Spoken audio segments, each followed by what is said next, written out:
কোনো চাকরি নেই। একমাত্র বিসিএস আছে, আর কোনো চাকরি নাই। আমি মনে করি লোনলিনেস হচ্ছে একটা ব্লেসিং। আমরা ভুলে যাই যে আমাদের একটা পার্সোনাল সত্তা আছে। যে আমার যে আশেপাশের মানুষজন তারা অনেক বেশি পরিমাণ টক্সিক। এটা মেন্টাল হেলথের কনসেপ্টের সাথেই যায় না। লাইফে লাইফ পার্টনার খুব বেশি একটা ইম্পর্টেন্ট কিছু না। আপনি ওভারকাম করতে যাচ্ছেন, আগে জার্নিটা শেষ করে। ওয়েলকাম টু কাপড়টা পডকাস্ট। কেমন আছেন ভাইয়া? আলহামদুলিল্লাহ ভাইয়া ভালো আছি। আপনি কেমন আছেন? আলহামদুলিল্লাহ ভাইয়া ভালো আছি। শুরুতে আমাদের অডিয়েন্সের উদ্দেশ্যে আপনার ছোট্ট একটা ইন্ট্রোডাকশন দিতেন যদি। আচ্ছা, আমি মূলত সাইকোলজিস্ট।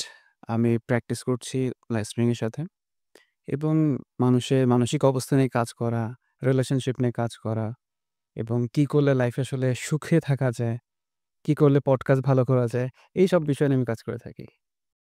আচ্ছা, সাইকোলজিস্ট কেন হইলেন? আচ্ছা, ভেরি গুড কোয়েশ্চেন। এই কোয়েশ্চেনের অ্যান্সার আমি কিছু স্পেসিফিক ক্লায়েন্টদের সাথে শেয়ার করি। যাদের সাথে কথা বলে মনে হয় যে না, এই পারসনকে আমি যদি বলি আমার লাইফের এই সাইকোলজিস্ট হওয়ার জার্নিটা, he or she could be like inspired feel করতে পারেন, তাদের সাথে শেয়ার করি। বাট আমি পাবলিক প্ল্যাটফর্মে খুব একটা শেয়ার করিনি। ইভেন তো আমার নিজের পেজেও কখনো বলি না যে আমি কি কারণে সাইকোলজিস্ট হয়েছি। So you are the first person যে কিনা এরকম পাবলিকলি আমাকে জিজ্ঞাসা করছেন। সো উইথ ইউর অনার আমি জাস্ট শেয়ার করি খুব অল্প কথায়। সেটা হলো এরকম যে আমি যখন আপনাদের বয়সে আপনার থেকে একটু বড় হয়েছি। এইচএসসি কমপ্লিট করেছি। সো মাথার মধ্যে প্রশ্ন জাগছে কি করলে টিপিক্যালি খুব দ্রুত এস্টাবলিশড হওয়া যায়। অনেকগুলো অপশন চোখের সামনে আসছে। লেটস সে বুয়েটে যেতে পারলে খুব তাড়াতাড়ি এস্টাবলিশড হওয়া যায়। মেডিকেলে গেলে না অনেক পড়ালেখা করতে হয় না, এত পড়বো না। অ্যান্ড দেন ফাইনালি ডিসকভার করলাম যে আচ্ছা, ডিফেন্স। আমি যদি ডিফেন্সের লাইফে যাই আমি খুব দ্রুত এস্টাবলিশ হতে পারবো। আমার সাথে যারা কিনা মনে করেন অনার্স গ্র্যাজুয়েট করছে তাদের আগে আমি কিন্তু মোটামুটি এস্টাবলিশ হবে। আমি অনেক আগে কথা বলছি ২০১০-১২।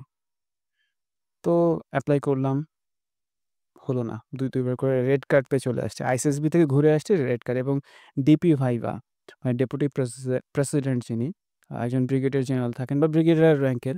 তো তাকে জিজ্ঞেস করলাম যে স্যার আমাকে বাদ দেওয়ার পেছনে কারণটা কি? কি সমস্যা? আমি ফিজিক্যালি প্রচণ্ড ফিট ছিলাম তখনও, এখনো আছি।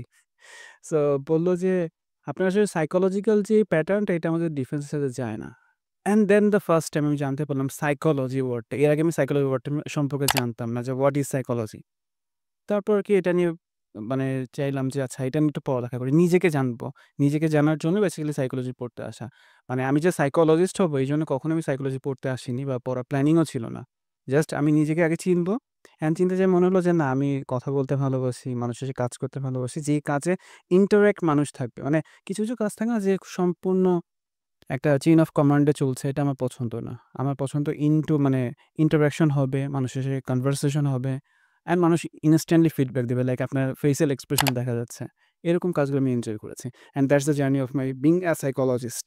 আচ্ছা, আ সমস্যা যেটা হচ্ছে আপনি সোসাইটির মানুষের সাথে কিভাবে ডিল করলেন? মানে আমাদের সোসাইটিতে খুব বাজেভাবে একটা প্রবলেম হয় যে আসলে আমরা যখন হচ্ছে ওই কনভেনশনাল পাথগুলো থেকে দূরে সরে এসে এরকম সাইকোলজির মতো, সাইকোলজি বললে মানুষ ধরেই নেয় যে পাগলের ডাক্তার। এখনো হ্যাঁ, এখনো। ইভেন মানুষজন যাইতেও চায় না সাইকোলজিস্টের কাছে। সো ওই সময়টাতে ওই সময়টাতে আসলে কিভাবে সবার সাথে ডিল করলেন অ্যান্ড ফ্যামিলি কতটা সাপোর্টিভ ছিল আ বা এরকম সমস্যায় পড়তে হয়েছিল কিনা? ওকে, অ্যানাদার গুড কোয়েশ্চেন। আপনি পডকাস্টে আমার পার্সোনাল লাইফ নিয়ে জিজ্ঞাসা করছেন, ভালো। এটা ভালোই লাগছে, খারাপ না। এনিওয়েজ যেটা হয় যে ২০১০ সালের দিকে সাইকোলজিস্ট টার্মটা খুব একটা পপুলার টার্ম না। এখনকার যুগে তাও মোটামুটি অনেকেই সাইকোলজিস্ট হতে চায়। অনেকেই আছেন যে আপনার ড্রিম কি? আমি সাইকোলজিস্ট হতে চাই। সো আমার সময় স্ট্রাগলটা ছিল। স্ট্রাগলটা এমন ছিল যে এটা পড়ে কি আছে? সব তো ফিমেল। honestly সাইকোলজি ফিল্ডে যদি আপনি দেখেন সাইকোলজিস্টের সংখ্যায় মেল সাইকোলজিস্ট খুবই কম। ফিমেল অনেক বেশি। ইভেন ইউনিভার্সিটিতে অনেক বেশি। সো আমাদেরকে এরকম একটা টার্ম ইউজ করা হতো যে মেয়েদের সাবজেক্ট পড়ে কি করবা? কোন চাকরি নেই। একমাত্র বিসিএস আছে, আর কোন চাকরি নাই। তো কষ্ট লাগতো, খারাপ লাগতো। মনে একটা আমার প্যাটার্ন ছিল। আমি যখন নিউরো লিঙ্গুইস্টিক প্রোগ্রামিং এর উপর ট্রেনিং নিচ্ছিলাম তখন আমি দেখতে পেলাম যে আমার একটা প্যাটার্ন হচ্ছে, আমাকে যখন কেউ না বলে যে তুমি এটা পারবা না, তোমার দ্বারা হবে না, আমার মধ্যে একটা জেদ কাজ করে। এটা আমার পার্সোনাল একটা প্যাটার্ন যে এখন আপনি যে বললেন, "ভাইয়া প্লেন চালান।" প্লেন চালাতে পারব না, যেটা রিয়ালিস্টিক। সো আমি দেখলাম যে আমাকে যখন বলছিল যে সাইকোলজি পড়ে কি করবা? আমি জানি না কি পড়বো বা কি করব। বাট আমার প্ল্যানিং ছিল যে আমি এটা পড়বো এবং আমি এটা শেষ দেখতে চাই যে কি করা যেতে পারে। অ্যান্ড আ কোভিডের পর কিন্তু সাইকোলজির ডিমান্ড হিউজ বেড়ে গেছে। মানুষ তখন বুঝতে পারছে যে মেন্টাল হেলথ বলে কিছু একটা আছে যা ম্যাটার করে। এর আগ পর্যন্ত এটা ম্যাটার করত না। আর ফ্যামিলির কথা যদি বলি, ফ্যামিলিতে 50-50। কিছু মানুষ আমাকে সাপোর্ট দিয়েছে যে, "না, আকাশ যেটা করছে today tomorrow he will be successful." মানে ইন আ সেন্স যে সে কিছু একটা করতে পারবে। আবার কারো কথা ছিল যে, "না, পসিবল না।" বিকজ ইঞ্জিনিয়ারিং সাবজেক্ট না পড়লে, মেডিকেলে না পড়লে লাইফে কিছু করা যায় না। বাট করা যায়। আপনার যদি ওইখানে আগ্রহ থাকে, আপনার যদি মনে হয় যে আমি পারবো অ্যান্ড ডেফিনিটলি কিছু এনালাইসিস করতে হয়, প্রস অ্যান্ড কনস দেখতে হয়। এটা প্রস কি থাকতে পারে, কনস কি থাকতে পারে। দেন আপনি ওটা ইমপ্রুভ করতে পারবেন। Hope so. আচ্ছা। আ একটু রিসেট টাইপের খুব বেশি কথা হয় যে বিষয়টা নিয়ে। আ লোনলিনেস হুম, হুম। এই জায়গাটাতে একটু আসি। আমি আসলে কয়েকদিন আগে সত্যজিৎ রায়ের একটা ইন্টারভিউ শর্ট একটা ক্লিপ দেখছিলাম। যে তিনি সেখানে বলছিলেন যে, "আমি আসলে আমার শেষ বয়সে এসে প্রচন্ড একাকিত্বে ভুগছি। আমার সব থাকার পরেও আমার কিছু একটা নাই মনে হচ্ছে এবং যার অভাবে আমার অস্তিত্বে টান পড়ছে।" Same goes for Kishore Kumar. তিনিও বলছিলেন যে তিনি শেষ বয়সে নাকি নিজের একাকিত্ব কাটানোর জন্য গাছের সাথে কথা বলতেন।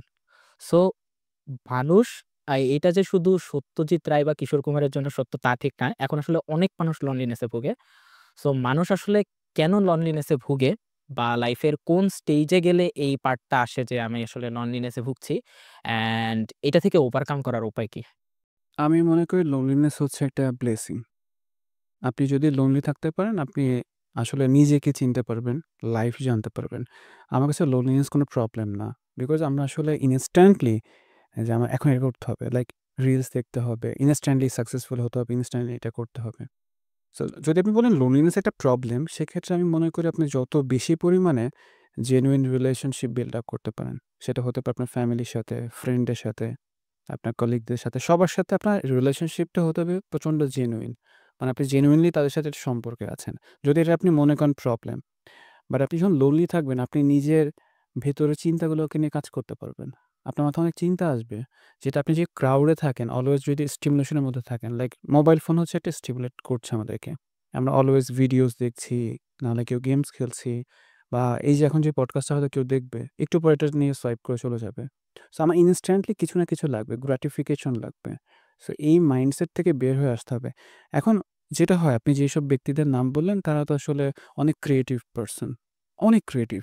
সো ক্রিয়েটিভ পারসন যেটা হয়, তারা আসলে ক্রিয়েটিভিটি ওয়ার্ল্ডে থাকতে, থাকতে তাদের যে রিয়ালিটিতে তাদের ফ্যামিলি আছে, ক্লোজ পারসন আছে, তাদেরকে সময় দিতে পারছেন না।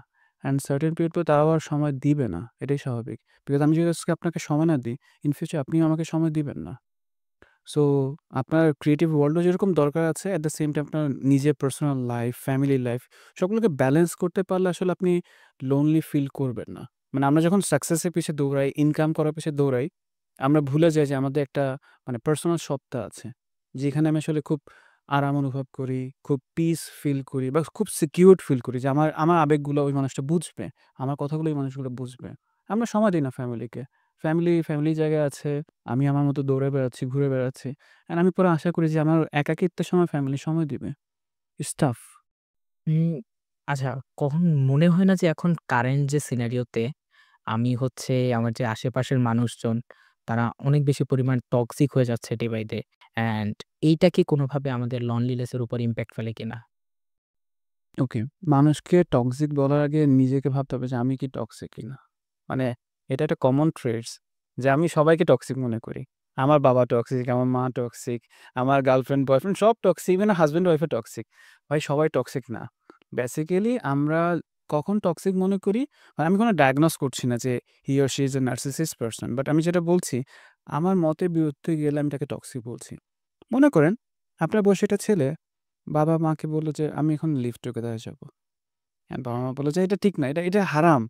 আমি বাবা-মাকে টক্সিক বললাম। আমার স্বাধীনতা নষ্ট করছে। বাবা-মা আমি আমেরিকাতে দেখছি 18 বছর ক্রস করলে সবাই যে যার মতো করে লাইফ লিড করতে পারছে। বাংলাদেশে এটা এখন পসিবল না।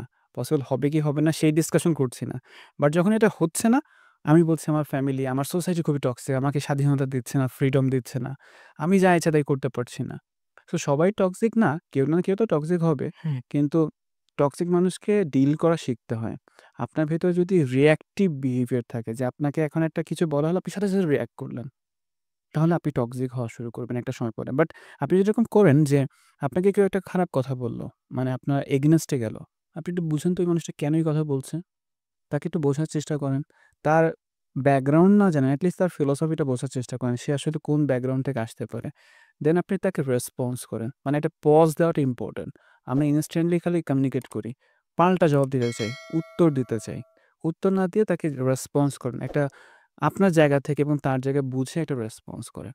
হোপ সো তাহলে আসলে সবাইকে টক্সিক মনে হবে না। মনে হবে যে তারও একটা ব্যাকগ্রাউন্ড হিস্ট্রি আছে, তারও একটা স্ট্রাগল আছে। আচ্ছা, আপনি যেমনটা বললেন যে আসলে আমরা বাবা-মাকে অনেক টক্সিক মনে করি। অ্যান্ড আমাদের জেনারেশনে এই সমস্যাটা অনেক বেশি। যে হুম, আসলে আমরা আ বাবা-মার সাথে আমাদের একটা বিরাট কমিউনিকেশন গ্যাপ থাকে। বাবা-মা আসলে আমাদেরকে যেটাই বলে, আমরা at the end of the day বলি যে আসলে তারা আমাকে বুঝতে চায় না। They don't understand me. And same কমপ্লেইনটা বাবা-মাও করে যে আসলে আমার ছেলে আমার কথা শুনে না।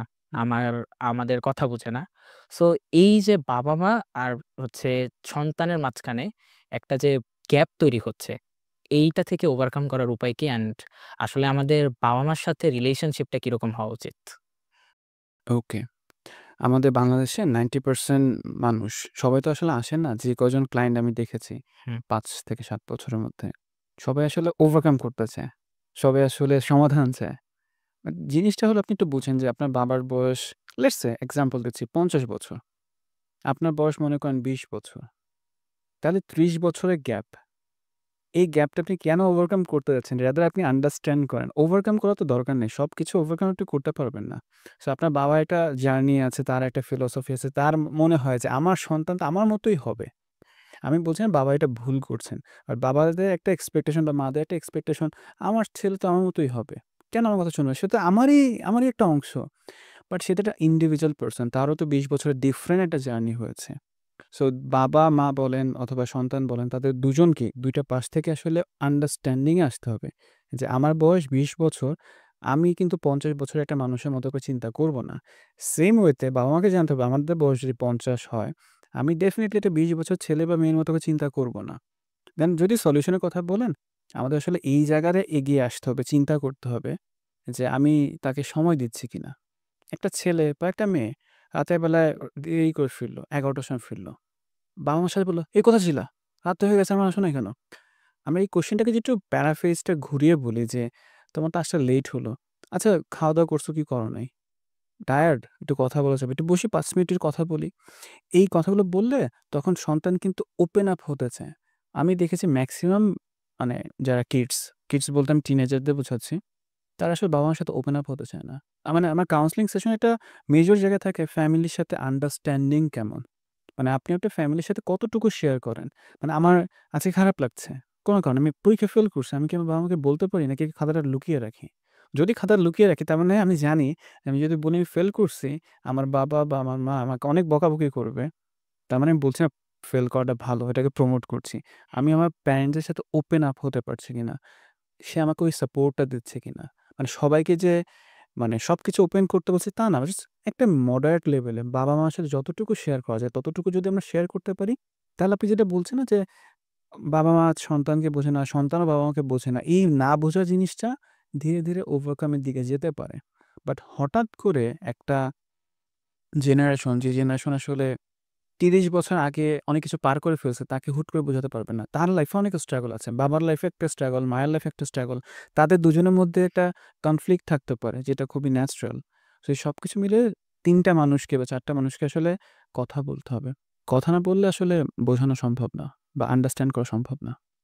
আচ্ছা, আ আপনি উত্তর দেওয়ার শুরুতে একটা কথা বললেন যে, আব সবাই তো আসে না আপনার কাছে কনসালটেশন নিতে।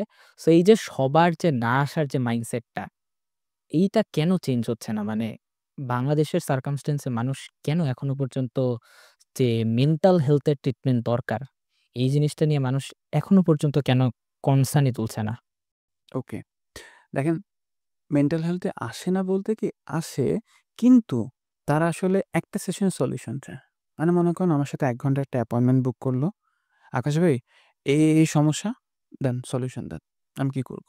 বা আমার পেজে যদি আপনি দেখেন কমেন্ট সেকশন বা আমার WhatsApp এ মানে ভুরি এই টেক্সট থাকে যে, "আমার প্রবলেম হচ্ছে ভাইয়া আপনি আমাকে এখনই সলিউশন দেন।" টেক্সটেই সলিউশন দিতে হবে।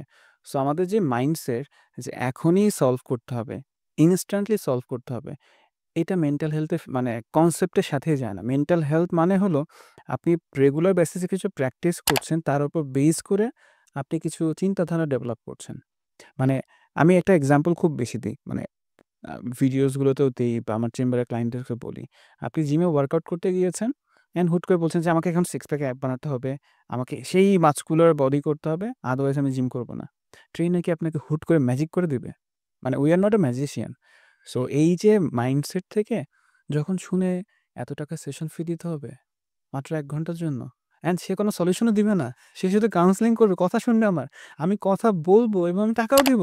থাকবে দরকার নেই। একটা মজার স্টোরি আপনার সাথে শেয়ার করি। আমাকে র‍্যান্ডমলি একজন WhatsApp করছেন। ঠিক আছে? WhatsApp করে হুম। বলছেন যে, "আমি আপনার সাথে কথা বলতে চাই।" তো ভালো কথা। আমি বললাম যে, "এই প্রসিডিউর আপনি আমাকে অ্যাপয়েন্টমেন্ট বুক করেন। আমাদের এক্সিকিউটিভ আপনার সাথে যোগাযোগ করবেন।" তো পরে বলল যে, "কথা বলার জন্য অ্যাপয়েন্টমেন্ট নিতে হবে।" সো আমি তার নাম মেনশন করছি না। সে বাংলাদেশে মোটামুটি সোশ্যাল মিডিয়াতে একটু সেলিব্রিটি টাইপের। তো আমি বললাম যে, "হ্যাঁ, কথা বলার জন্য অ্যাপয়েন্টমেন্ট নিতে হবে।" বলল, "আমি তো এত বড় সেলিব্রিটি। আমি কারো সাথে কথা বলব।" এবার আপনাকে যে আমি টেক্সট করছি, আমি কি অ্যাপয়েন্টমেন্ট নিছি? আমি বুঝলাম যে সে আসলে ওই ইগো জায়গাতে আটকে আছে। যে কথা বলার জন্য কেন অ্যাপয়েন্টমেন্ট নিতে হবে? প্রফেশনাল বা থেরাপিউটিক প্রসেস গুলা হুট করে হয় না। যে আপনি চাইলেন আর হুট করে থেরাপিস্ট আপনার সামনে প্রেজেন্ট হয়ে যাবে। সো যারা আসছেন তারা যদি এট লিস্ট ২ মাস কন্টিনিউ করে তারা একটা পজিটিভ আউটকাম নিয়ে বের হতে পারেন। কিন্তু যারা ইনস্ট্যান্টলি সলিউশন চান যে আজকে ১ ঘন্টা কথা বলার জন্য টাকা দিছি আপনাকে, দেন। সলিউশন দেন। আমি কি করব বলে দেন। That's the problem. To be very honest আমরা ভাবি যে সাইকোলজিস্ট মানে চেহারা দেখেই সব বলে দিতে পারে। আপনার কি তাই মনে হয়? না, আমার মনে হয় না। মানে আমি দেখি মানে আশেপাশের মানুষজন এরকম বলে যে, "আচ্ছা ও সাইকোলজিস্ট, তার মানে তো আমাকে হিপনোটাইজ করতে পারবে। ও আমার হুম, চেহারা দেখে হচ্ছে আমার মনের কথা বলে দিতে পারবে।" আ বাট এইটা যে অনেক প্রবলেমেটিক। আচ্ছা একটা কমন কোয়েশ্চেন করি আপনাকে। যে সাইকোলজিস্ট অ্যান্ড সাইকিয়াট্রিস্ট ২ টার মধ্যে ডিফারেন্স মানুষ বুঝে না। ইভেন আমিও বুঝি না। সো এখন বুঝেন? না নাকি এখনো এখনো বুঝি না। বুঝেন না? আচ্ছা, আচ্ছা। So what's the basic difference and আমার কোন সমস্যা হলে আমি কার কাছে যাব? আচ্ছা। সো ফার্স্ট এ আছি আমি যেহেতু সাইকোলজিস্ট, সাইকোলজিস্টটা কে হয় বা কিভাবে হয় সেটা বলি। আপনি গ্র্যাজুয়েশন করবেন সাইকোলজি নিয়ে। হুম, দেন পোস্ট গ্রাজ করবেন ডিইউ থেকে মানে ঢাকা ইউনিভার্সিটি থেকে। বিকজ অন্য ইউনিভার্সিটি করলে অনেক ঝামেলা আছে। ওইদিকে আমি যাচ্ছি না। ডিইউ থেকে আপনার এপ্লাইড ফিল্ডে not masters, general masters. Applied ফিল্ডে আপনি মাস্টার্স করবেন। অ্যান্ড দেন কিছু ট্রেনিং নিবেন যেই ট্রেনিংগুলো এক্সপার্টিস ক্রিয়েট করার জন্য। লেটস সে আপনি সিবিটি প্র্যাকটিশনার হলেন, আপনি টিএ প্র্যাকটিশনার হলেন। এরকম কিছু প্র্যাকটিশনার থাকে। মানে আমরা বিভিন্ন লেন্সে মানুষকে দেখার চেষ্টা করি। সো এই ট্রেনিং এবং এই গ্র্যাজুয়েশন ডিগ্রিগুলো আপনাকে সাইকোলজিস্ট হতে হেল্প করবে বা আপনি নিজেকে সাইকোলজিস্ট ক্লেইম করতে পারেন। কোনো একটা অর্গানাইজেশন আন্ডারে থাকলেন, কোনো একজন সুপারভাইজারে থাকলেন। দেন আপনি এমফিল করতে পারেন, পিএইচডি করতে পারেন। পড়ালেখার কোনো শেষ নেই। মানে আপনি হুম। আরো হায়ারার্কিতে যেতে পারেন। বাট বেসিক আপনাকে মাস্টার্স করতে হবে। Then you are a psychologist. Okay? এটাকে আপনারা অনেকে বলতে পারেন যে না এটা assistant psychologist without PhD claim করা যায় না। মানে যদি আমি খুব একাডেমিক টার্মে বলি। ওকে? বাট বোঝার জন্য আপনি মাস্টার্স করলে আপনি সাইকোলজিস্ট হয়ে প্র্যাকটিস শুরু করতে পারেন। সাইকিয়াট্রিস্ট হওয়ার জন্য আপনাকে আগে এমবিবিএস কমপ্লিট করতে হবে। মানে আপনি তো মেডিসিন দিবেন। হুম, এইজন্য আপনাকে মেডিসিনের জন্য এমবিবিএস কমপ্লিট করলেন। দেন আপনি এমডি করলেন, এফসিপিএস করলেন বা যেকোনো ডিগ্রি নিলেন। এমডি করার পেছনে কারণটা হলো আপনি সাইকিয়াট্রি নিয়ে পড়বেন। তারপর আপনি নিজেকে ক্লেইম করতে পারেন যে you are a psychiatrist. So আমরা দুজন হচ্ছে একটা ক্রিকেট খেলার দুজন ব্যাটসম্যান। মানে কেউ কাউকে ছাড়া খেলতে পারব না আমরা। মানে রোগী হোক বা পেশেন্ট হোক বা ক্লায়েন্ট হোক। তারা আমাদের কাছে আসলে কখনো বললেন যে আপনি শুধু আমার কাছেই আসেন, অন্য কাছে যাবেন না। বিষয়টা এমন না। একজন পেশেন্ট বা একজন ক্লায়েন্ট সাইকিয়াট্রিস্ট এর কাছেও যেতে পারেন, সাইকোলজিস্ট এর কাছেও যেতে পারেন। এখন যিনি প্রফেশনাল তিনি একটা ক্লায়েন্টকে অবজার্ভ করলেন, অ্যাসেস করলেন, ডায়াগনোস করলেন। যদি তার মেডিকেশন প্রয়োজন হয় তাকে মেডিসিন প্রেসক্রাইব করলেন, সাইকিয়াট্রিস্ট করলেন। আর যদি মনে হয় যে না মেডিসিনের পাশাপাশি কাউন্সেলিং প্রয়োজন আছে তাকে সাইকোলজিস্টের কাছে রেফার করলেন। সেম গোস ফর আস যে আমরা সাইকোলজিস্টরা যখন ক্লায়েন্ট দেখার পর বুঝি যে এই ক্লায়েন্টকে শুধু কাউন্সেলিং দিয়ে আমরা খুব একটা ডেভেলপমেন্টে যেতে পারব না। আমরা সাথে, সাথে রেফার করে দিই সাইকিয়াট্রিস্টের কাছে। সাইকিয়াট্রিস্ট তখন মেডিসিন দিলে যদি একটা মানুষ হাইপার থাকে তাকে হাইপো লেভেলতে বা অপটিমাম লেভেলে নিয়ে আসবে। আবার হাইপো থাকলে তাকে অপটিমাল লেভেলে নিয়ে আসবে মেডিসিনের থ্রুতে। স্পেশালি এটা ওসিডি ক্ষেত্রে খুবই ইম্পোর্টেন্ট। উইথআউট মেডিকেশন ওসিডি আসলে ট্রিটমেন্ট করা খুবই ডিফিকাল্ট অনেক ক্ষেত্রেই। সো দেখেন সাইকিয়াট্রিস্ট বলেন, সাইকোলজিস্ট দুজনকে কিন্তু কোলাবোরেটলি কাজ করতে হচ্ছে। মানে এখানে কেউ সুপ্রিম না, কেউ ইনফিরিয়র না বা কেউ আসলে একাই সবকিছু করতে পারবে। সো দুজনকে মিলেই কিন্তু একটা ক্লায়েন্টকে ডিল করতে হয়। এটাই বেসিক্যালি জানার বিষয়। আ টু বি ভেরি অনেস্ট আমি এমন অনেক মানুষ দেখছি যে তারা বলে যে, "আরে সাইকিয়াট্রিস্ট তো না ওষুধ দিতে পারে।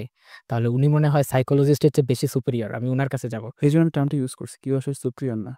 এক্সাক্টলি। আ আচ্ছা, আমার কোন সমস্যা হলে আমার কি পার্টিকুলারলি এরকম কোনো ব্যারিয়ার আছে কিনা যে আমার এই সমস্যার জন্য আমার এর কাছে যাওয়া উচিত? নাকি হচ্ছে ইন জেনারেল আমার হচ্ছে একজনের সাথে কনসাল্ট করলেই হয়? আমি মনে করি ইন জেনারেল আপনি যে কারো সাথে কনসাল্ট করতে পারেন। বাংলাদেশের কালচারে সবাই আসলে চায় যেই ব্যক্তি যে প্রফেশনাল মেডিসিন দিতে পারে হুম, তার কাছে যাওয়া উচিত। ওকে ফাইন, আপনার যদি এই ফিলোসফি থাকে আপনি সাইকিয়াট্রিস্ট এর কাছে যান, নো ইস্যুস। কিন্তু যদি এমনটা হয় যে আপনার আসলে প্রবলেমটা সিচুয়েশন বেইস, একটা এক্সাম্পল দেই। আপনি বাবা-মার কথা বললেন। হুম, এখন বাসার মধ্যে ডোমেস্টিক ভায়োলেন্স হচ্ছে। আপনি দেখছেন প্রতিদিনই ভায়োলেন্স হচ্ছে। এখানে আপনি মেডিসিন খেয়ে করবেনটা কি? মানে এখানে মেডিসিন কি আপনার কি ভায়োলেন্স বন্ধ করে দিবে? আপনার বাবাকে চেঞ্জ করে দিবে? মাকে চেঞ্জ করবে? সো এই জায়গাটা কাউন্সেলিং ইম্পোর্টেন্ট। ফ্যামিলি কাউন্সেলিংটা এখানে ইম্পোর্টেন্ট। আবার মনে করেন আপনার থাইরয়েডের প্রবলেম। এখানে কাউন্সেলিং কি কাজ করবে? মানে থাইরয়েডের সাথে কাউন্সেলিং কোনো সম্পর্ক নাই। না। সো আপনি অ্যাজ এ বাংলাদেশের সিটিজেন আপনি যদি মনে করেন, ভাই ওষুধ খাবো আমি, তো যান সাইকিয়াট্রিস্ট এর কাছে যান। সেখানে যান, সাইকিয়াট্রিস্ট বুঝবে যে এটা আসলে আপনার মেডিসিনে ওয়ার্ক করবে না। তিনি আপনাকে বাই ডিফল্ট সাইকোলজিস্টের কাছে পাঠিয়ে দেবেন। সো আমার মনে হয় যে আপনি যদি সচেতন নাগরিক হন, আপনার যাওয়া উচিত। প্রবলেমটাকে পুষে রাখা উচিত না। মানে ক্যান্সার হলে আমরা কি পুষে রাখি? মানে ট্রিটমেন্ট শুরু করে দেই। সো মানসিক বিষয়ে যদি কোনো ইস্যুস থাকে, উই মাস্ট গো। একটা ছোট্ট কথা মনে পড়ল আমার আপনার কথা বলতে। সেটা হলো যে আমরা কখনো শুনিনি যে শারীরিক কোনো অসুস্থতার জন্য কেউ সুইসাইড করেছে। হুম, শুনিনি। কখনো শুনিনি। আমি কোনো কেস পাইনি বা হিস্ট্রিও পড়িনি। কিন্তু মানসিক সমস্যা, একাকিত্ব, ফ্রাস্ট্রেশন আরো অনেক কারণে কিন্তু করে। হুম, সো এটা করে। খুব ইম্পোর্টেন্ট। এটা আমরা আসলে দেখি না। মানে ফিজিক্যাল হেলথ এ কোনো ইস্যুস হলে আমরা দেখতে পাই। আমার হাত কেটে গেছে, পা ভেঙে গেছে। সাথে আমরা ট্রিটমেন্টে যাই।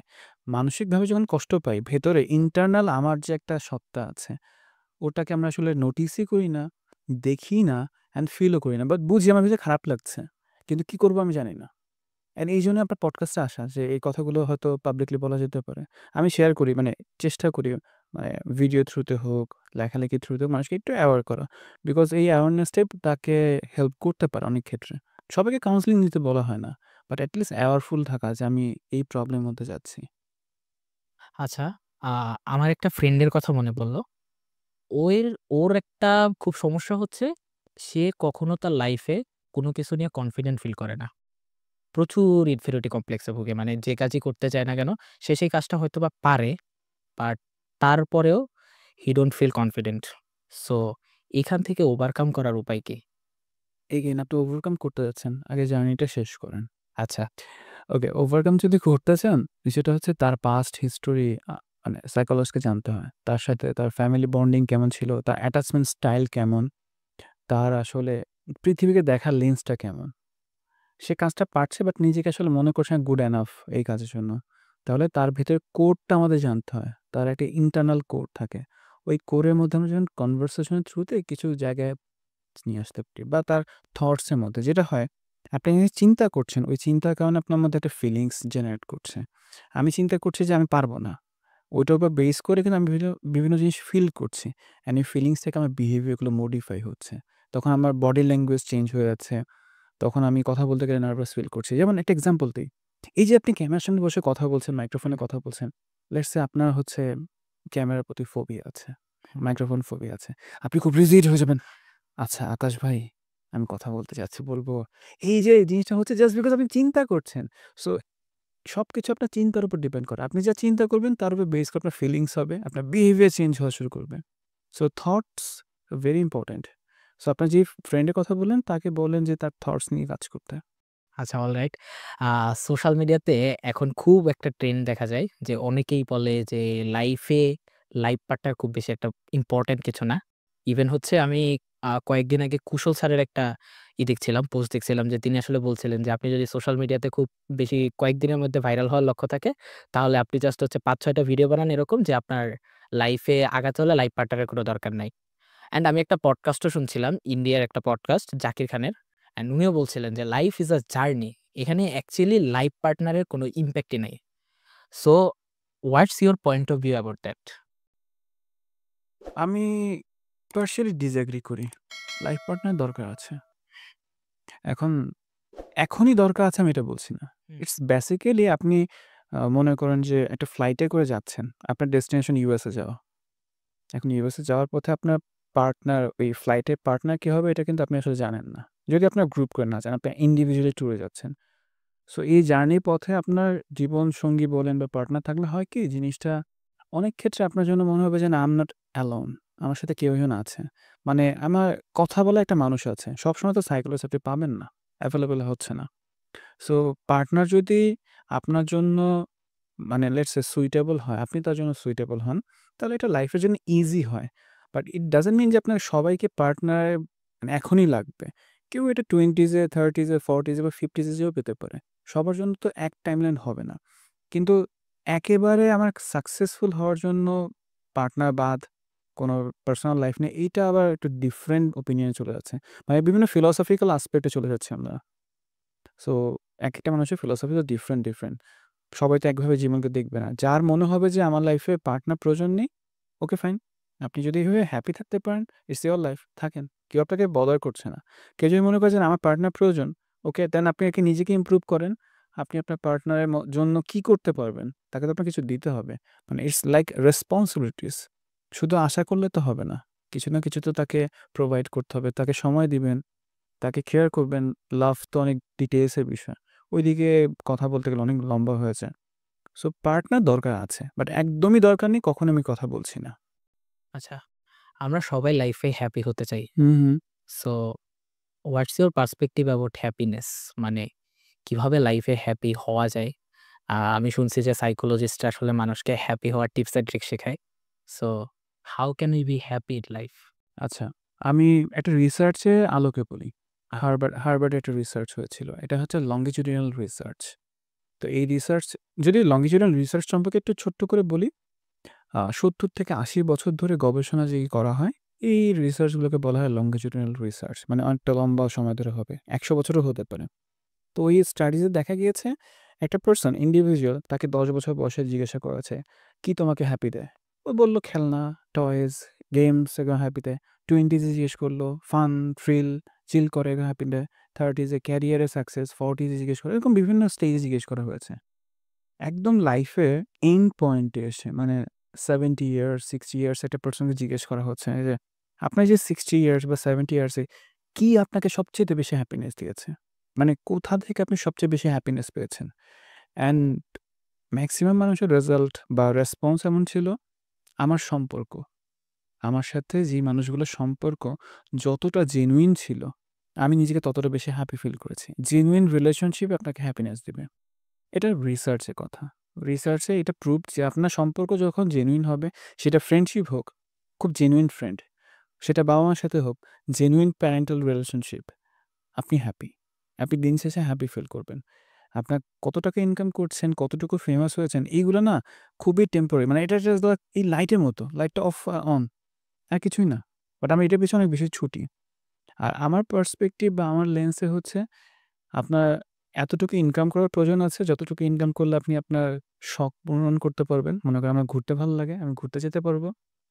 আবার এতটুকু মানে প্রাইভেসির দরকার আছে যাতে আমার পার্সোনাল লাইফে কেউ ইন করতে না পারে। আমি একটা বাউন্ডারি দিয়ে রাখবো। বিকজ প্রাইভেসির মধ্যে একটা হ্যাপিনেস আছে বলে আমি মনে করি। হুম, অ্যান্ড থার্ডলি হচ্ছে আপনার লাইফে এমন একটা মানুষ থাকুক যার সাথে আপনি কথা বলতে পারেন। মানে ফ্রাস্ট্রেশন এ গল্প করতে পারেন, পডকাস্টে গল্প করতে পারেন, সব গল্প করতে পারেন। এমন একটা মানুষের প্রয়োজন আছে। It could be anyone. এটা ফ্রেন্ড হতে পারে, এটা ওয়াইফ হতে পারে, এটা হাসব্যান্ড হতে পারে, এটা বাবা-মাও হতে পারে বা এটা একটা বিড়াল হতে পারে। আমিও বিড়ালের সাথে অনেক গল্প করি। মানে সারাদিনের গল্প ওর সাথে করতে পারি। সো হ্যাপিনেস এই ৩ টে জায়গায় আছে। আমি মনে করি পার্সোনালি এটা আমার লেন্সে আচ্ছা, বিড়াল নিয়ে যেহেতু কথা বললেন, আ পেট পাললে কি মেন্টাল হেলথ এর উপর কোনো ইমপ্যাক্ট পড়ে? অনেক। দেখেন আপনি যখন একটা আ বিড়ালকে বা একটা কুকুরকে নার্চার করছেন, আপনি তাকে এফোর্ট দিচ্ছেন এবং যেটা আপনার মধ্যে ভালো লাগা ক্রিয়েট হচ্ছে। একটা অ্যাটাচমেন্ট গ্রো করে। তাকে ডাকলে ও দৌড়ে চলে আসতেছে। এটা একটা ভালো ফিল দেয়। মানে হুম, পেট থেরাপি দেশের বাইরে আছে। আমাদের দেশে নেই। আমি এই বিষয়ে এক্সপার্ট না যে পেট থেরাপি কিভাবে কাজ করা যায়। বাট আপনি যদি একটা পেট রাখতে পারেন, সেটা কুকুর হোক, বিড়াল হোক, পাখি হোক, হোয়াটএভার, এটা আপনার মধ্যে একটা ভালো লাগা ফিল দিবে। এবং আমি মাঝে মাঝে কিছু ক্লায়েন্টদের আসলে ফাইন্যান্সিয়াল স্ট্যাবিলিটি ভালো আছে। আমি বলি একটা বিড়াল পালেন, একটা খরগোশ পালেন বা কুকুর পালেন, এনিথিং এলস, এটা আপনাকে ভালো ফিল দিবে। আপনি ৩ মাস পরে এসে আমাকে বলেন। অ্যান্ড অনেকেই বলেছে, "আসলেই ভাইয়া খুব ভাল লাগে।" অনেক ক্লায়েন্ট তাদের মানে বিড়ালের গল্প আমাকে বলে যে, "ভাই আমার বিড়ালের নাম এই সেই, ও এটা করে সেটা করে।" আর আমার তখন শুনতে ভালো লাগে। মানে জিনিসটা হচ্ছে যে ইন্টারেকশন আপনাকে একটা ভালো ফিল দিবে। আচ্ছা। আম আমরা হচ্ছে লাইফে অনেক সময় অনেক কিছুতেই রেগে যাই। আ মানে হচ্ছে খুব সিলি বিষয়ও হয় যে অনেক সময় যে আমরা খুব রেগে যাই। অ্যান্ড আমরা হচ্ছে অ্যাঙ্গার কন্ট্রোল করতে পারি না। Hmm, hmm. So how can we deal with this emotion? Okay. আপনার ইমপ্রুভমেন্ট হয়েছে। ডিল করতে চাচ্ছেন। আচ্ছা, ওভারকাম করতে চাচ্ছি। এটা একটা ইমপ্রুভমেন্ট। মানে সাইকোলজিতে কবে বললে একটা ইমপ্রুভমেন্ট আসে। নিজেকে নিজে আমি প্রাইড দিচ্ছি। এনিওয়েজ, অ্যাঙ্গারটাকে আপনি আসলে বোঝার চেষ্টা করেন যে আপনার হাতে ২ টা বেলুন দেওয়া হলো। ঠিক আছে? হুম, এখন একটা বেলুনকে আপনি ফোলালেন, ভালো করে গিঁটটি দিলেন, আটকে দিলেন ২-৩ টা প্যাচ দিলেন যাতে খুলে না যায়। আরেকটা বেলুন আপনি হাতে রেখেছেন। জাস্ট এইভাবে ধরে রেখেছেন। কোন বেলুন থেকে বাতাস বের করাটা ইজি হবে? হাতে যেটা ধরে রেখেছি। ছেড়ে দিলে বাতাস বের হয়ে যাবে। হ্যাঁ, আর যেটা খুব গিট্টি বেঁধে রাখছেন ওটা খুলতে খুব কষ্ট হবে। জি। সো অ্যাঙ্গার জিনিসটাকে আপনি যদি বুঝতে চান, আপনি যত বেশি প্যাঁচাবেন আরো বেশি মানে পেঁচে যাবে, পেঁচিয়ে যাবে খুব বেশি। সো যে মানুষ এখন একটা কথা আছে। কিছু মানুষ থাকে যাদের হচ্ছে বর্ডারলাইন পার্সোনালিটি ডিসঅর্ডার আছে। তাদের কেস ডিফারেন্ট। বা স্বাভাবিকভাবে চিন্তা করেন তো আপনি কি সবার সাথে রাগ করেন? মানে আমি যদি আজকে লেট করে আসি, আপনি কি আমাকে বলবেন, "আকাশ ভাই কেন লেট করে আসছেন?" না। আপনি কিন্তু খুব প্রফেশনাল থাকবেন। "ওকে ভাই, I understand you, you miss the train, you miss the এই সেই হ্যান-ত্যান" অনেক কথা বলবেন। বাট এই লেটটা যদি আপনার মা করতেন, বাবা করতেন বা আপনার খুব ক্লোজ ফ্রেন্ড করতেন, কি করতেন? তাকে অ্যাকনলেজ করতেন না। সো অ্যাঙ্গারটা বেসিক্যালি খুবই সাবজেক্টিভ। অ্যাঙ্গারটা ম্যান টু ম্যান ভ্যারি করে, সিচুয়েশন ভ্যারি করে। আপনি কারোর প্রতি রাগ হতে পারে। রাগটা খুবই বেসিক ইমোশন। বাট রাগটা হওয়ার আগে, কিছু এক্সপ্রেস করার আগে একটু তাকে বোঝাটা ইম্পোর্টেন্ট। তার ব্যাকগ্রাউন্ডটা বোঝা ইম্পোর্টেন্ট। সো অ্যাঙ্গার ম্যানেজ করা থেকে অ্যাঙ্গারের ফিলোসফি বোঝাটা ইম্পোর্টেন্ট। যে আমি আসলে কি কারণে রেগে যাচ্ছি? আমার ট্রিগারিং পয়েন্টটা কি? আর যাদের বাইপোলার বলেন, বর্ডারলাইন আছে, তাদের ক্ষেত্রে বলি যে এখানে আসলে মেডিকেশন অনেক ক্ষেত্রে প্রয়োজন, অনেক ক্ষেত্রে কাউন্সেলিং প্রয়োজন, যেটা আপনাকে হেল্প করবে অ্যাঙ্গারটাকে কন্ট্রোল করার জন্য বা ম্যানেজ করার জন্য। আচ্ছা, অ্যাঙ্গার নিয়ে যেহেতু কথা বলতেছি, একটা আমরা একটা হাইপোথেটিক্যাল ওয়ার্লড এর কথা চিন্তা করি। যেখানে হচ্ছে আমরা মানুষের থেকে অ্যাঙ্গার ইমোশনটা কাট অফ করে দিলাম। যেহেতু হচ্ছে অনেক সময় মানুষ এই কথাটা বলে যে অ্যাঙ্গার খুবই একটা বাজে জিনিস। আ অ্যাঙ্গারের কারণে হচ্ছে অনেক জায়গায় আমার প্রবলেম ফেস করতে হচ্ছে। সো আমি এমন একটা হাইপোথেটিক্যাল ওয়ার্লড এর কথা চিন্তা করি যেখানে আমি আসলে মানুষের থেকে অ্যাঙ্গার ইমোশনটাকে কাট অফ করে দিচ্ছি। So what will be the consequence? আপনি পাপেট হয়ে থাকবেন। আপনার নিজস্ব কোনো চিন্তা নাই। অ্যাঙ্গার থাকলে বা ইমোশন থাকলে আপনি চিন্তা করেন, কিছু করতে চাইবেন। হুম, বাট আপনি মনে করেন এই ফোনটাকে রেখে দেন। ও কিছু বলবে আপনাকে? না। কিছু করবে না। আপনি যদি আপনার এই মাইক্রোফোন এগুলো সব রেখে দেন, এর কোনো ইমোশন নেই, কিচ্ছু নেই। আপনি জাস্ট একটা অবজেক্ট হয়ে যাবেন। অ্যান্ড আপনি চিন্তা করেন তো আপনি অবজেক্ট হয়ে লাইফে কেন আসছেন? মানে পৃথিবীতে আপনি একবারই আসবেন। সেকেন্ড টাইম কোনো অপশন নাই। এক্সপেরিয়েন্স করার দরকার আছে। রাগটাও এক্সপেরিয়েন্স করেন, কষ্টগুলোকেও এক্সপেরিয়েন্স করেন যে আমার কষ্ট লাগছে, ভালো লাগছে, খারাপ লাগছে। প্রত্যেকটা জিনিস আসলে এক্সপেরিয়েন্স। আমরা কষ্ট পেতে চাই না। মানে আমরা অলওয়েজ একটা লাইটের মধ্যে থাকতে চাই। ডার্কনেস দেখতে চাই না। বাট ডার্কনেস না থাকলে লাইট বা এই যে ব্রাইটনেস এটা কোনো ভ্যালু থাকে না। দুটোই লাইফে প্রয়োজন আছে। সো আপনি যদি পাপেট হতে চান, তাহলে সব ডিলিট করে ফেলেন। অ্যাঙ্গার দরকার নাই, কোনো ইমোশন দরকার নেই। জাস্ট এটা robot. Like you are a AI. Alright. Uh আমি আসলে ২-৩ দিন আগে হুম, খালিদ ফারহান ভাইয়ের একটা পডকাস্ট শুনছিলাম। অ্যান্ড খালিদ ফারহান ভাই তার লাইফ নিয়ে পার্সপেক্টিভ বলছিলেন। ভাইয়ের আইডিয়াটা এরকম ছিল যে লাইফ ইজ মিনিংলেস থিং। মানে লাইফের আসলে কোনো টেকনিক্যালি মিনিং নেই। কারণ হচ্ছে আমি আজকে যে কাজটা করছি, যে কাজটার পেছনে এত এফোর্ট দিচ্ছি, সর্বোচ্চ গেলে ২০ বছর কিংবা ৩০ বছর পর্যন্ত আমাকে কেউ মনে রাখবে। তারপরে আমাকে কেউ আর মনে রাখবে না এই কাজের এফোর্টটার জন্য। Hmm. So what's your perspective about life? লাইফের কি আদতেও কোনো মিনিং আছে কিনা? এরকম একটা শর্টস মানে আমিও দেখেছি কোনো একদিন। জি। আমার মনে পড়ছে। ওকে, খালিদ ফারহান ভাইয়ার সাথে পার্সোনালি এরকম কথা হয়নি। বাট আপনি যেহেতু টেনে আনলেন কথাটা আমি বলি। তাকে ২০১২ সালের কথা জিজ্ঞেস করেন তো তার কাছে লাইফের মিনিং কি ছিল? ডিফারেন্ট। ২০৩০ এ জিজ্ঞেস করবেন ডিফারেন্ট। ৪০ এ যাবেন আরও ডিফারেন্ট। থিং ইজ দ্যাট লাইফে আসলে কোনো মানে নেই। আপনি যখন যে লেন্স বসাবেন ওই লেন্সের আলোকে আপনি লাইফের মিনিং খুঁজে বের করবেন। অ্যান্ড মোস্ট ইম্পোর্টেন্ট কোয়েশ্চেন, লাইফে মানে আপনাকে মনে রাখতে হবে কি কারণে? মানে আমাকে কেন মানুষ মনে রাখবে? এটা কি খুবই ইম্পোর্টেন্ট? মানে আমি আমার জন্য কি ইম্পোর্টেন্ট না? মানে আমাকে ধরেন ১,০০,০০০ মানুষ মনে রাখলো। কি হবে? আমার মৃত্যুর পরে তো এটা কোনো ভ্যালুই থাকবে না। আমিই তো নাই। হুম। সো মনে রাখাটা ইম্পোর্টেন্ট কি কারণে? এটা একটা থেরাপিউটিক কোয়েশ্চেন। মানে যদি এই ভিডিও ভাইয়া দেখেন, সো আমাকে কেন মনে রাখতে হবে সবাইকে? সবাই আমাকে কি কারণে মনে রাখতে হবে? এবং মনে রাখলে আমার কি বেনিফিটস হবে? আমার লাভটা কি? সো লাইফের আমিও মনে করি আসলে কোনো মিনিং নাই। আপনি যখন জন্মগ্রহণ করেছেন আপনি জানতেন না আপনি কোথায় আসছেন, কেন আসছেন, কি স্ট্রাগল করতে যাচ্ছেন। আপনি প্রত্যেকটা এইজে একেকটা নতুন, নতুন লেন্স চোখের সামনে নিয়েছেন। ওই লেন্স দিয়ে আপনি দুনিয়া দেখেন, ওই লেন্সে আপনি ফিলসফি ক্রিয়েট করেন, ওই লেন্সে আপনার কাছে লাইফের মিনিং চেঞ্জ হতে থাকে। অ্যান্ড ঠিক ৩০ বছর পর যেয়ে দেখবেন লাইফে আরেকটা মিনিং চলে আসছে। আপনার বয়স এখন লাইফে যা মিনিং, আমার বয়সে কিন্তু লাইফের মিনিং ডিফারেন্ট। আমি যখন 60 এ চলে যাবো, আমার লাইফের মিনিং আরেকটা হয়ে যেতে পারে, ডিফারেন্ট হতে পারে। অ্যান্ড লাইফে এটাই হচ্ছে ভ্যারিয়েশন অ্যান্ড এটাই হচ্ছে লাইফের আ বৈচিত্র্য। মানে লাইফে আসলে এনজয়টা এখানে করা যায়। আপনি একেক সময় একেক রকম হচ্ছেন। আচ্ছা, অলরাইট। আচ্ছা, আ আমরা যদি একটু রিলিজিয়াস পার্সপেক্টিভ এর কথা চিন্তা করি, পৃথিবীর মোটামুটি হচ্ছে সব রিলিজিয়নই হচ্ছে বলা মেডিটেশন এর কথা খুব ব্যাপকভাবে উল্লেখ আছে। আমরা যদি হচ্ছে ইসলাম ধর্মের কথা, হিন্দু ধর্ম বা যেকোনো ধর্মের কথাই চিন্তা করি, ধ্যান বা হচ্ছে মেডিটেশন এর প্রতি বেশ পরিমাণ আ হাইলাইট করা হয়েছে। জি। সো মেডিটেশন আ কারেন্ট সার্কামস্ট্যান্স এ মেডিটেশন কি আদতেও কাজ করে কিনা বা হুম, হুম। কতটা ইফেক্টিভ?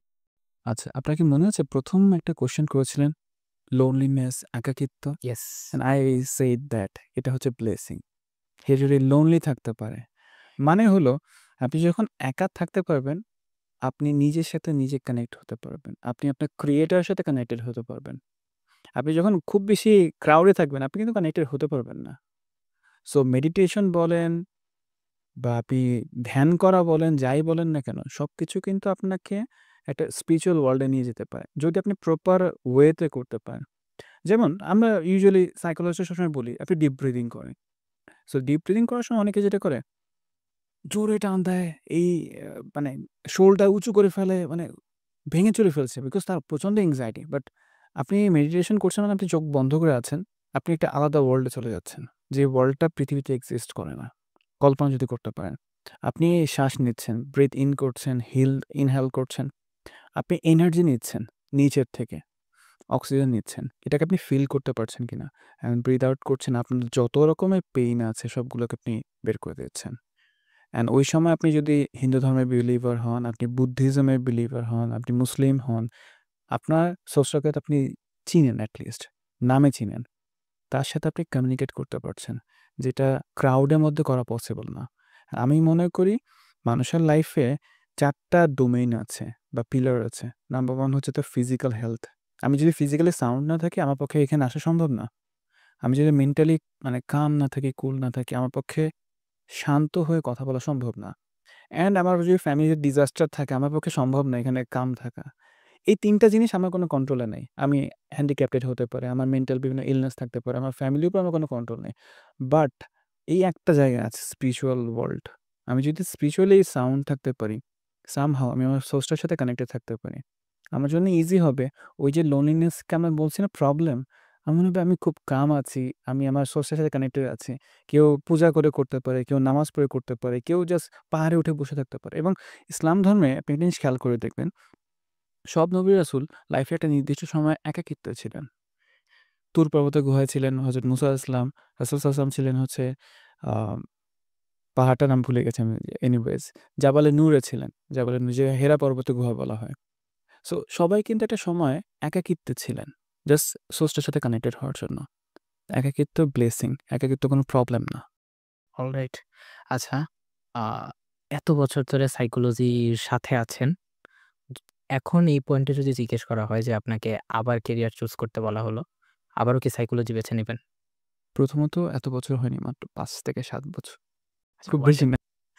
অ্যান্ড আমি মনে করি যে আমি রাইট ট্র্যাকেই আছি। আমি ভুল ট্র্যাকে যাইনি। আমি ইঞ্জিনিয়ার হতে চাই না, আমি ডক্টর হতে চাই না, আমি লয়ার হতে চাই না। ওই প্রফেশনগুলো রেসপেক্টেড। বাট আমি এই প্রফেশনে প্রচন্ড এনজয় করি। প্রচন্ড ভালো লাগা কাজ করে। অ্যান্ড বেস্ট পার্ট ইস যখন একটা ক্লায়েন্ট চেম্বার থেকে বের হওয়ার সময় একটা হাসি দিয়ে বলে, "ভাইয়া থ্যাংক ইউ। আজকের দিনটা খুব ভালো যাচ্ছে।" আপনার সাথে কথা বলার পরে। এইটা ভাইয়া সেশন ফি দিয়েও ফিল আপ করা যায় না। আপনি সেশন ফি না দিলেও যা, দিলেও তা। বাট থিং ইজ দ্যাট এই যে আপনার মুখে একটা হাসি দেখা যাচ্ছে যে আপনি এখান থেকে আপনার যত ফ্রাস্ট্রেশন, মানে আমি বলি এটা বমি করে গেছে। আমার সামনে ভমিটিং করে চলে যায়। তার যত ফ্রাস্ট্রেশন অ্যান্ড দেন সে হাসি মুখে বের হয়ে যায়। এইটার দাম আসলে সম্ভব না। And আমি এটাতে happy. I am okay with that. আচ্ছা, ফার্স্ট অফ অল হচ্ছে থ্যাংক ইউ সো মাচ আজকের এপিসোডে আসার জন্য। ওয়েলকাম। অ্যান্ড আমার একটা ফিডব্যাক দরকার যে কোথায়, কোথায় আমি ইমপ্রুভমেন্ট করা দরকার আমার এই পডকাস্টের জন্য। হতে পারে সেটা আমার হোস্টিং অর এনিথিং, কোন জায়গাগুলোতে আমার ইমপ্রুভমেন্ট করা দরকার? আচ্ছা। আম আমি মনে করি you are doing very good job. Thank you. And যেই এই যে আপনি এটা করছেন এটা আসলে খুবই অ্যাপ্রিশিয়েট করার মতো জায়গা। আমি অ্যাপ্রিশিয়েট করি পার্সোনালি। যদি ইমপ্রুভমেন্টের জায়গায় বলেন, আপনি আপনার বডি ল্যাঙ্গুয়েজে একটু ইমপ্রুভমেন্ট করতে পারেন। নাম্বার 2 হচ্ছে যার সাথে কথা বলবেন তার সাথে আই কনট্যাক্ট করা। Eye contact important. And overall আমার কাছে ভালো লেগেছে। আপনি খুব সুন্দর করে কোয়েশ্চেনগুলো গুছিয়ে, গুছিয়ে বলছেন। বাট আরেকটু যদি আপনি মনে করেন যে ইন্টারেক্টিভ করার জন্য, তাহলে আমার সাথে হোক, যার সাথে হোক, তার সাথে আরেকটু আগে ইন্ডিভিজুয়ালি দেখা করা। তাহলে আপনি ওই ডিসকানেক্টেড ফিল করবেন না। মানে আজকে আপনার সাথে ফার্স্ট দেখা হয়েছে। এর আগে যতবার কথা হয়েছে সব WhatsApp এ। সো আপনি আমার কাছে একটা ভার্চুয়াল পারসন, আমি আপনার কাছে ভার্চুয়াল পারসন। সো এইজন্য আমি চেষ্টা করি পডকাস্ট হোক বা কোনো ইন্টারভিউ আগে পৌঁছানো। এট লিস্ট ১০ মিনিট আগে। আমি আপনার সাথে এসেই কথা বলা শুরু করছি যে, "ভাই একটু বলেন, কথা বলি।" যাতে আপনাকে আচ্ছা কাব্য কে? হু ইজ কাব্য? এরকম যাতে না হয়। সো এই জায়গাগুলো ইমপ্রুভ করলে আমি মনে হয় আপনি খুব ফ্যান্টাস্টিক জব করছেন এবং ইনশাআল্লাহ আপনি আরো ভালো কিছু করতে পারবেন। আমি আশা রাখি। থ্যাংক ইউ সো মাচ ভাইয়া আজকে আসার জন্য। আর যেহেতু আমাদের টাইম নিয়েও আসলে একটু প্রবলেম আছে। সো আজকে এখানেই শেষ করছি। যারা আমাদের সাথে এতক্ষণ পর্যন্ত পুরো পডকাস্টটা শুনছিলেন তাদেরকেও জানাচ্ছি অনেক, অনেক thanks. Thank you so much. Welcome.